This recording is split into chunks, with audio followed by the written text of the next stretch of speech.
Hi, I'm Catherine Albanese. I'm a school social worker. I work with the 10th and the 12th graders here at DT. I think Miss Albanese is someone who asks questions. And not that, people don't ask questions, but she's like persistent. And that's a really good quality to have. So if she doesn't get the answers that she might like, she'll figure out how to get what she needs, obviously not just for herself, but for the students, for the school. And I think that's a really good quality to have, especially as a counselor, right? Like, we're here for the needs of the student. So to be someone who's persistent and who cares is a really great thing. Well, she mostly been helping me out in ways like, just being out there or like somebody basically else to talk to instead for my friends. So yeah, I feel like that's a good way or a healthy way to like get that out. I would say one person who really helped lead me to this path was my high school PE teacher, Mr. Oates. Mr. Oates was also the choreographer of our school's musicals, and so I worked with him really closely.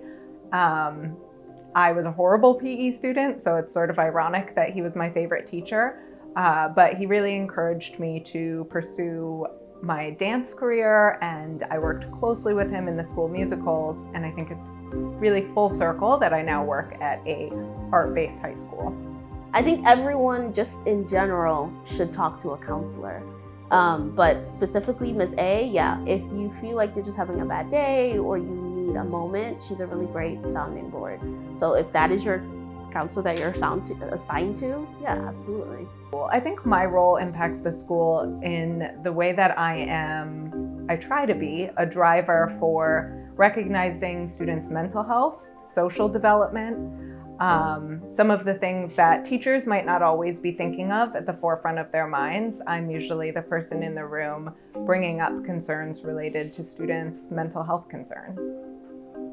As a student, I was always very interested to learn, very intellectual, very much wanted to read and take in lots of art forms, but I didn't always see a space for myself within sort of rigid academic structures.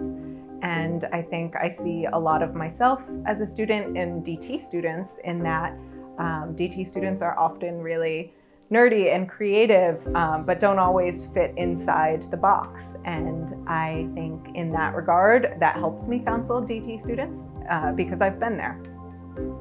The vibe I get from her, she's like mostly a chill person, like really easygoing, easy to talk to. Like somebody you would want to go to, actually. There's so many teachers here that do great work, but it's nice to have a social worker who also cares about the students and is willing to take, time. She stays here late sometimes, right? Like with kids. So that is someone who cares, because other people might be like, well, my time is over and they're out, at other schools. But she is here like, nope, I'll be here till 4. Sometimes she's here at 5. I'm like, go home, But she cares about these kids, and that's how she's changed and helped DT. There is no such thing as a normal day at DT for me. Every day is different. I generally spend most of my day in counseling sessions, but depending on what students bring to their counseling sessions, my day can look vastly different. Building relationships with students who are hesitant to open up is a huge part of the work that I do.